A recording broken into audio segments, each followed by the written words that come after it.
Es una bendición poder escuchar de la palabra de Dios. Amén.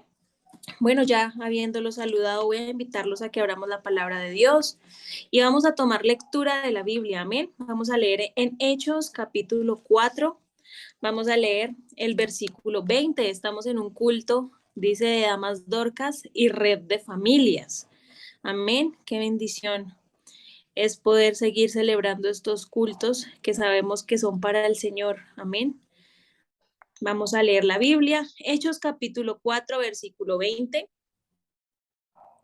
Yo lo invito a que usted allá donde se encuentra me acompañe a leer un versículo bastante conocido y que hace un tiempo fue un versículo lema para nuestra iglesia. Amén. Y Aleluya. dice la palabra de Dios, porque no podemos dejar de decir lo que hemos visto y oído. Amén. Léalo fuerte allá. 1, 2 y 3. Porque no podemos dejar de decir Lo lo que que hemos hemos visto y visto oído. y oído. Amén. Pueden estar cómodos los que se encuentran de pie y vamos a tener una reflexión en esta noche de la palabra del Señor Jesús bajo el tema un legado. Amén. Un legado. ¿Sí me están escuchando bien? Amén. Amén. Listo. Un legado. Y para hablar de un tema en especial, sea el tema que estemos hablando, es necesario nosotros poder definir este tema, ¿verdad? Y es necesario que sepamos qué es un legado. Allá donde usted se encuentra, respóndase y diga, bueno, yo creo que un legado es esto, creo que un legado es aquello, ¿verdad? Y un legado es un aporte que nosotros estamos dando o entregando a alguien más. En este caso, es un aporte espiritual, emocional o cultural que estamos traspasando o que estamos enviando o que estamos heredando de una generación a otra, ya sea positivo o negativo. Todos sabemos que se pueden heredar cosas positivas o negativas, ¿verdad? Qué bueno es que siempre pudiéramos heredar cosas positivas, pero también hemos visto casos en los cuales se heredan cosas negativas, ¿cierto? Lastimosamente, pero también hay un legado que puede ser negativo. En este caso vamos a hablar de un legado positivo. Amén. Esta definición cambia completamente nuestra idea de herencia, porque normalmente pensamos en dejarle a nuestros hijos ¿qué? Una casa, un carro, el estudio, ¿verdad? Dinero, propiedades, porque pensamos en el futuro de nuestros hijos. Y eso es lo que se nos viene a la mente cuando de pronto pensamos en una herencia, ¿cierto? Algo material. Y no está mal, no está mal pensar en que usted le pueda dejar algo a sus hijos, porque siempre logramos pensar en esto. Pero yo creo que hay una herencia que va más allá y que trasciende esta vida terrenal, que es una herencia eterna. Amén. Ese es el legado que nosotros estamos y queremos dejarle no solo a nuestros hijos, sino a nuestra familia, a nuestros vecinos, a nuestros amigos. Y es una herencia que viene a partir de la fe. Amén. Más allá de una casa, qué bendición poder tener una casa, ¿cierto? Qué bendición poder tener un vehículo. Qué bendición es poder entregarle un estudio a nuestros hijos. Qué bendición es poder tener de pronto una estabilidad económica. Pero mucho más allá de eso está lo eterno. Amén. Está nuestra salvación. Y para poder ahondar acerca de este tema, quiero que hablemos y nos basemos en 3 puntos. 3 puntos como claves que vamos a hablar en esta noche. El primero es el interés de Dios en transmitir este legado a los nuestros. Amén. Piense usted quiénes son los nuestros. Bueno, mis nuestros es mi familia, mis papás, mi esposo, mi hijo, mi hermano, ya se me amplió un poquito la familia, entonces ya tengo cuñada, tengo sobrinos, ¿verdad? Y a partir de ahí viene y se desglosa sí, un sinnúmero de personas que son los nuestros, los míos, ¿verdad? Y ese es el interés de Dios en que transmitamos este legado o esta herencia. Vamos a tomar una base bíblica que es en San Lucas 8, del versículo 26 al 39. Si usted tiene su Biblia ahí puede leerla y puede seguir conmigo esta lectura. Voy a leer desde el versículo 38. Amén. Dice, y el hombre de que habían salido los demonios le rogaba que le dejase estar con él. Pero Jesús le despidió diciendo, vuélvete a tu casa tenga en cuenta esto, y cuenta cuán grandes cosas ha hecho Dios contigo. Y él se fue publicando por toda la ciudad cuán grandes cosas había hecho Jesús con él. ¿De quién estamos hablando aquí? Es un personaje conocido del endemoniado Gadareno. Amén. En este relato de la Biblia nos habla del endemoniado Gadareno. Y la situación del endemoniado Gadareno era particular, ya que él venía de una situación bastante compleja. Él venía con una situación de meses atrás, de tiempo atrás, perdón. Es más, la Biblia nos relata que él no vestía ropas, que él andaba desnudo por la calle.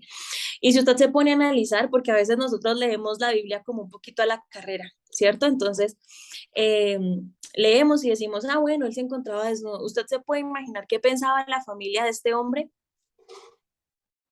¿Cierto? Él era un escarnio y una vergüenza para su familia, porque él se encontraba desnudo, él no tenía ropas, él se encontraba, y dice la Biblia, que él andaba por las calles de ese pueblo, o sea, que él era un personaje conocido en la ciudad.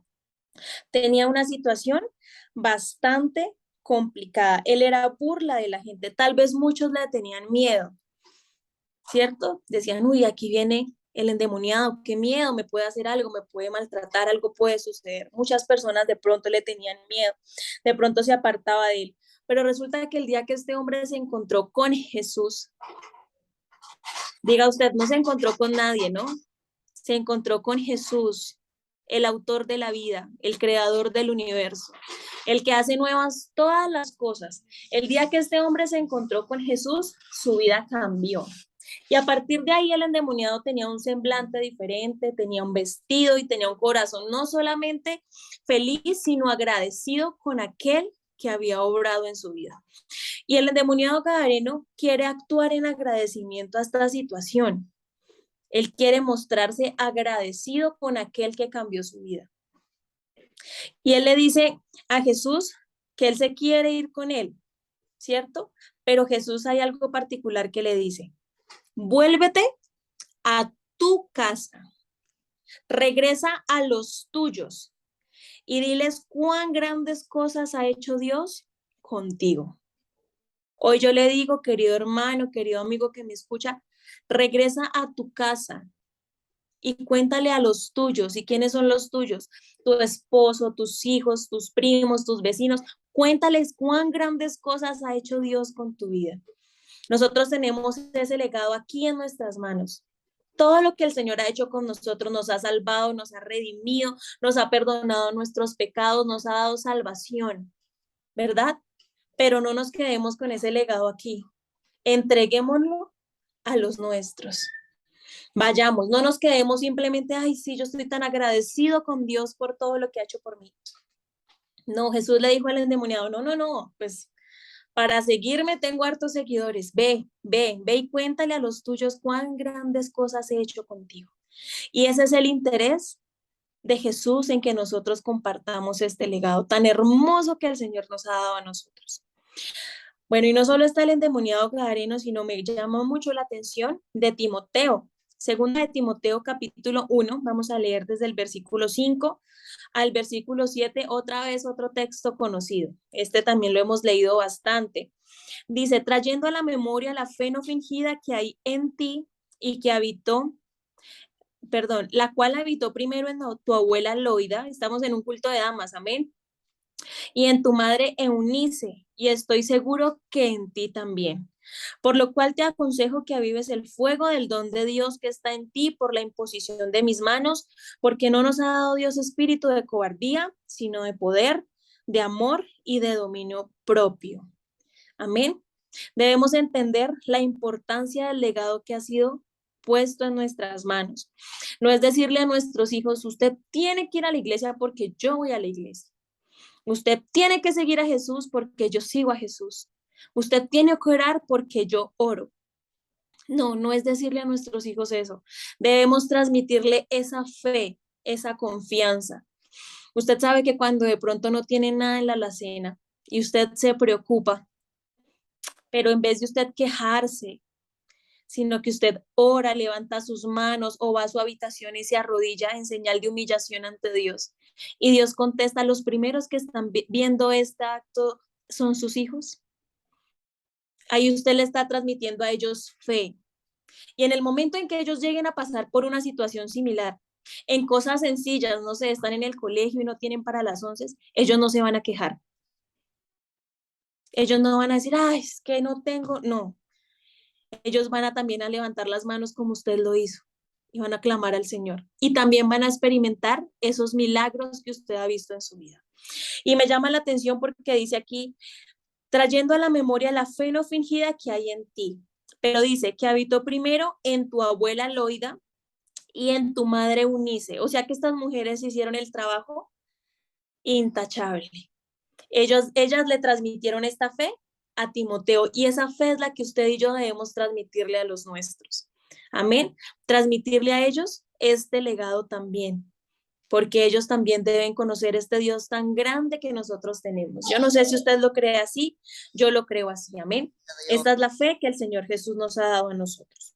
El segundo punto es, ¿qué pasa si descuidamos el legado? Usted sabe que hay unas consecuencias de descuidar el legado, porque hoy podemos decir, no, pues yo quiero guardar este tesoro, lo quiero atesorar tan bien que lo voy a guardar como hizo el de los talentos. Voy a buscar un lugar bien seguro para guardarlo. Pero hay consecuencias. Y yo leyendo la Biblia y el día que estaba trazando el mensaje se me vino a la mente Samuel y Elí. Piensa en esta historia porque también es bastante conocida y sin duda alguna Samuel fue uno de los hombres más importantes y recordados del Antiguo Testamento, ¿verdad? Fue un profeta y juez de Israel después de Moisés y Josué y antes de Saúl. Fue el primer rey. Fue la persona con mayor autoridad sobre el pueblo. Nació como respuesta a una oración de ¿quién? De Ana, ¿cierto? Todos sabemos la historia, que Ana oró, suplicó, la tomaron por ebria, pero él nació como respuesta de una madre que clamaba e intercedía por él.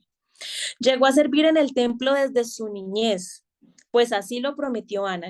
Ana se lo prometió al Señor. Y llegó a suplir el lugar de los hijos del sacerdote Elí, porque ellos estaban arruinando este lugar.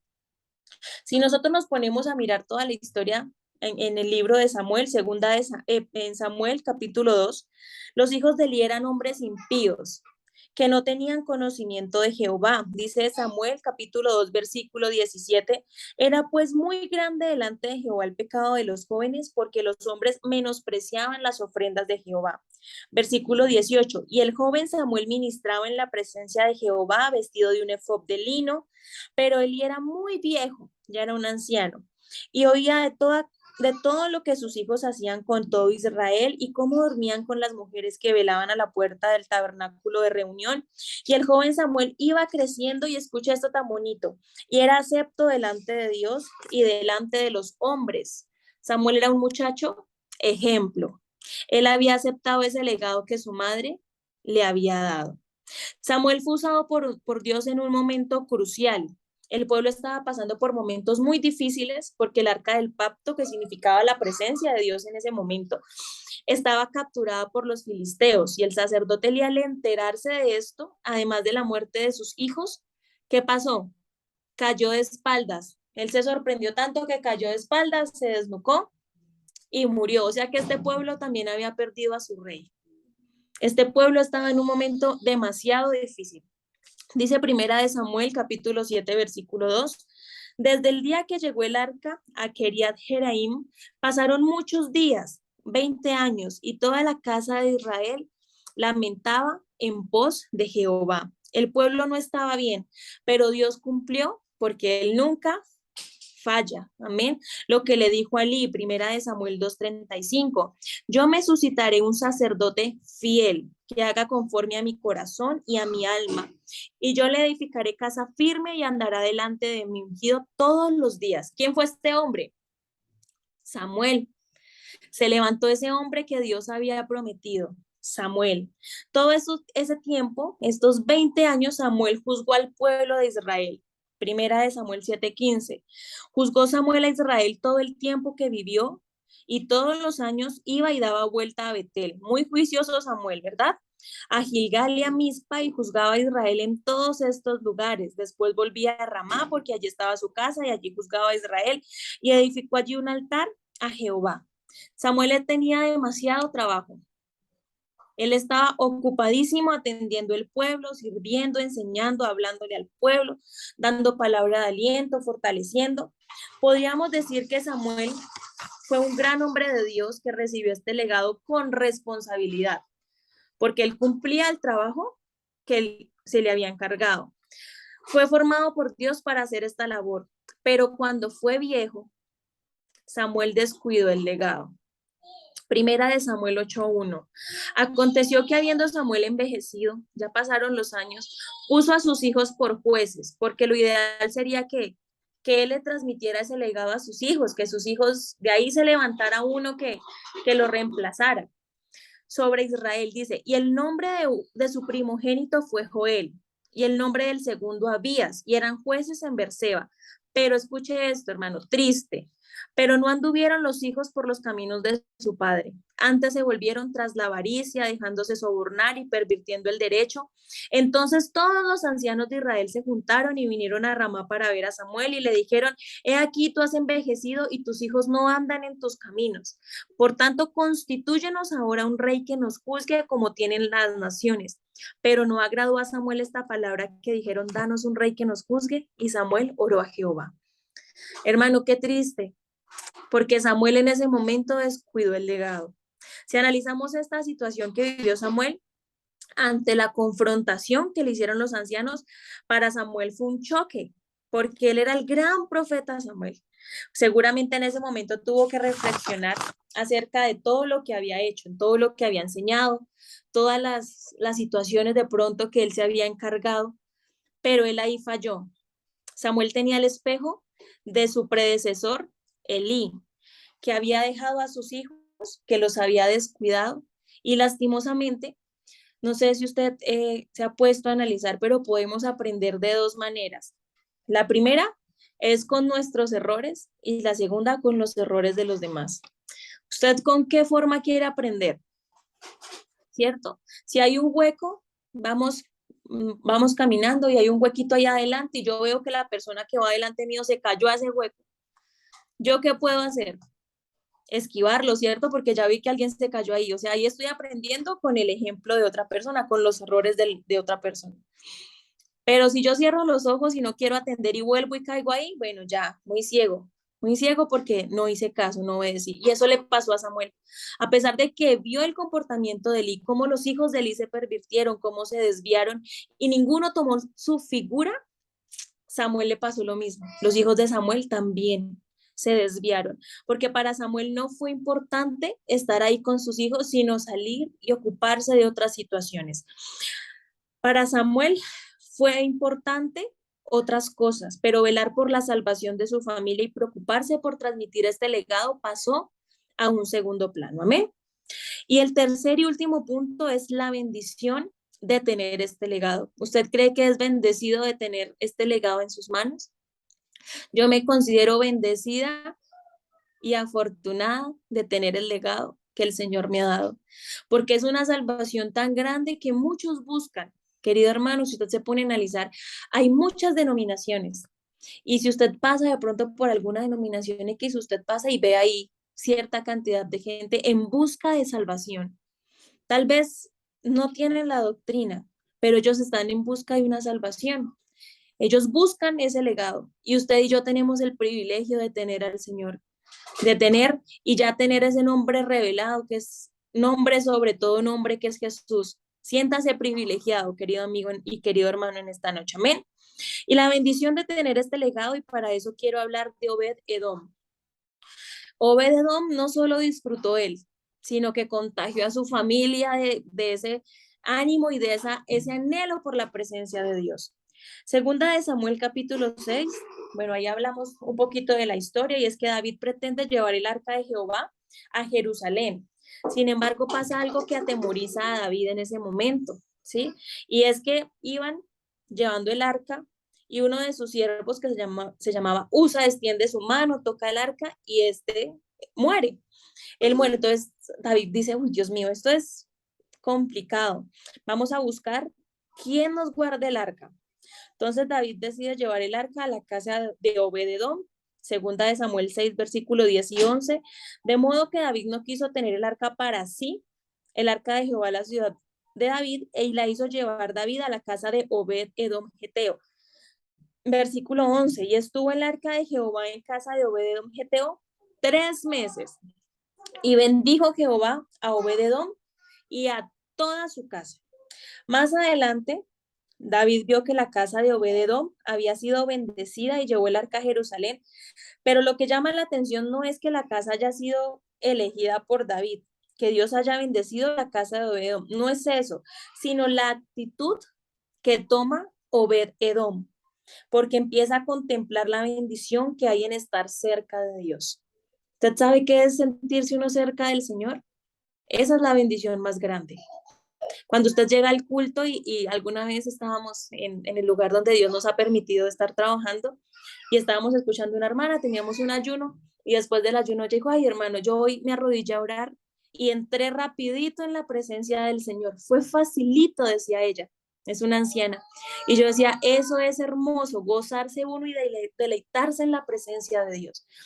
Y cuando uno le haya el gusto a deleitarse en la presencia de Dios, uno quiere transmitir eso. ¿Usted no le ha pasado que usted siente la presencia de Dios y de pronto usted abre sus ojos y hay alguien que no se siente en ese ambiente? Usted dice, ay, yo quisiera que él sintiera lo que yo siento. Yo quisiera que él se conectara con Dios como en este momento estoy yo. Y eso le pasó a Obed-edom. Él no solo dijo, yo disfruto de la presencia de Dios, sino que contagió a sus hijos de ese deseo tan grande de poder disfrutar de la presencia de Dios.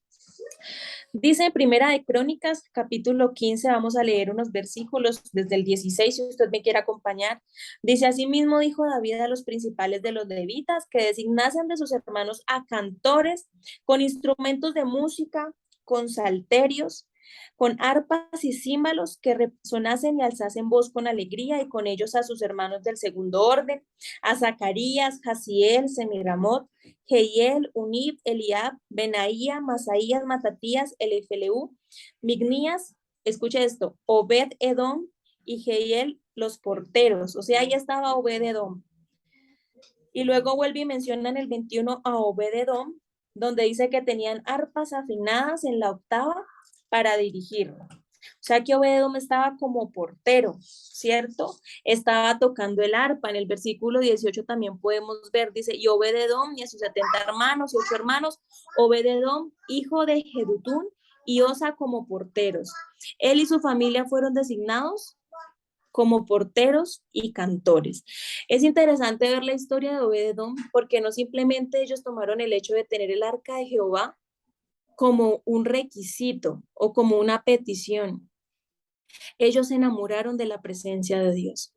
Ellos tomaron ese legado y él tomó ese legado y se la transmitió a sus hijos, a sus hermanos, a su familia en general. Y dejar una herencia, hoy ya quiero concluir, dejar una herencia no es que usted se sienta orgulloso porque su hijo tiene su color de cabello, su color de ojos, ¿cierto? Yo tengo un bebecito y no se parece en nada a mí. Mi esposo se siente muy orgulloso porque es un niño bonito y yo soy morena. Él tiene el cabello claro y yo este cabello negro. Salimos a la calle y nos preguntan que si él es hijo mío, de quién es hijo el niño, porque no se parece a mí, ¿cierto? Pero mucho más allá de una genética, querido hermano, querido amigo que me escucha, mucho más allá de que usted le pueda transmitir a su hijo ese color de cabello que usted heredó, ¿cierto? Su color de piel. Hermano, quiero que se preocupe porque usted, este legado que el Señor le ha dado, usted se lo transmita a él. Transmítale esa fe genuina, como lo hizo Loida, ¿cierto? A Timoteo. Transmítale esas ganas de adorar, transmítale esa fe, transmítale ese amor por la presencia de Dios. Que si usted se va temprano a orar, créame que todo su entorno va a estar viendo que usted está buscando la presencia de Dios. Que si usted llega y bate sus manos, levanta sus manos, adora al Señor, créame que su entorno está viendo eso y usted está transmitiendo el legado que le dejó Dios. Alguna vez hablábamos con mi esposo acerca de por qué nosotros nos volvemos un poco como se nos empieza a olvidar que el Señor viene pronto, ¿cierto? Y entonces a veces fallamos, cometemos errores. Y yo le decía a mi esposo, amor, creo que estamos tan amañados en este mundo que estamos viendo lejos la venida del Señor. Y cuando digo amañados es que queremos casa, carro, beca, queremos conseguir trabajo, ¿cierto? Porque es lo que necesitamos en este mundo. Pero hermano, hoy le digo algo muy especial. Cristo viene pronto. Y más allá de las cosas terrenales viene lo eterno. Cuando el Señor nos llame a su presencia, ahí queda todo.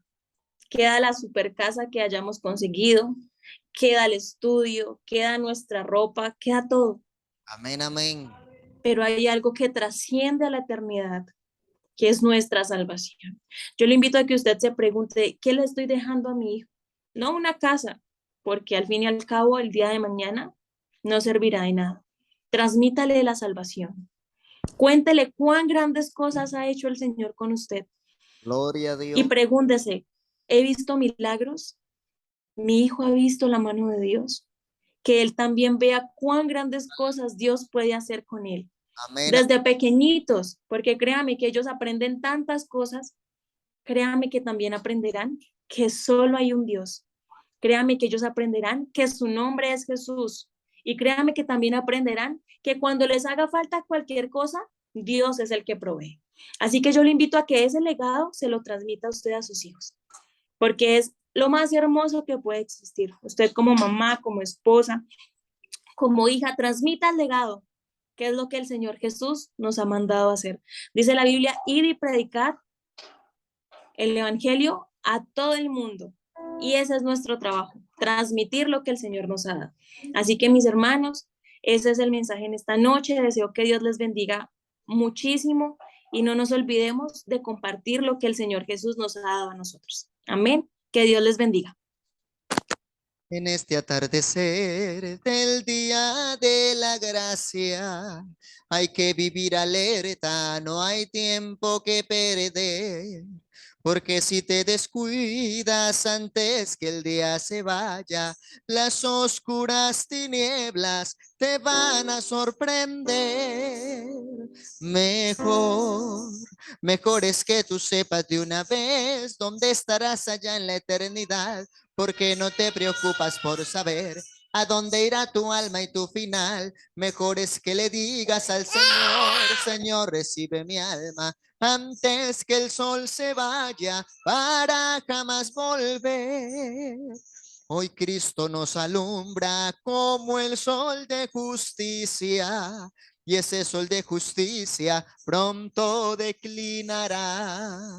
Él dijo, yo la luz he venido a este mundo, y todo el que me sigue en ti andará. Mejor, mejor es que tú sepas de una vez dónde estarás allá en la eternidad, porque no te preocupas por saber a dónde irá tu alma y tu final. Mejor es que le digas al Señor, Señor, recibe mi alma antes que el sol se vaya para jamás volver. Amén, gloria al nombre del Señor Jesús. Qué bendición esa palabra. La hermana se dio la tarea de enriquecernos con abundancia de textos bíblicos en esta noche, y que recordemos que tenemos un legado que es demasiado grande, demasiado valioso. A lo que en una ocasión Pedro dice, ¿cómo escaparemos si descuidamos una salvación tan grande? Realmente somos privilegiados en el Señor. Y bueno, aquí tenemos un anuncio muy importante. Estamos promoviendo para el 21 de agosto, en la gracia del Señor, nuestra confraternidad de la zona del Lengupá, para que todos estemos orando por ese propósito. Ya por ahí tenemos unos votos y unas actividades caminando, y anhelamos que todos trabajemos con amor y alegría en ese buen propósito que el Señor nos ha establecido. También entonces hay una observación importante. Permítame en un instante, aquí la ubicamos. Aquí tenemos unos anuncios que no se me puede pasar mencionarlos en esta noche. Bueno, es que tenemos para este fin de semana, este sábado, y ojalá que alguno más se pueda sumar, el Congreso de Misiones Nacionales para Boyacá. Estaremos entonces en la ciudad de Tunja el sábado desde las 8 de la mañana hasta las 5 de la tarde en esta hermosa actividad de misiones nacionales, todos por Boyacá. Y para que también estemos orando, ya que el 3 de agosto tenemos un encuentro de pastores interdistrital y agradezco a quienes de parte de Dios se han dejado usar y han participado en respaldar a esta familia para cumplir esos objetivos. Estemos de pie, hermanos, en la gracia de Dios. Vamos a darle gracias al Señor por este culto, no sin antes también participar de la ofrenda del Señor. Quiero invitar a la hermana Yorladi. Tenga la bondad, hermana, en el nombre de Jesús y participe de recibir la ofrenda de los santos correspondiente al culto de damas y familia en esta noche en el nombre de Jesús. Amén. Oremos, hermano, dando gracias a nuestro Dios por la bendición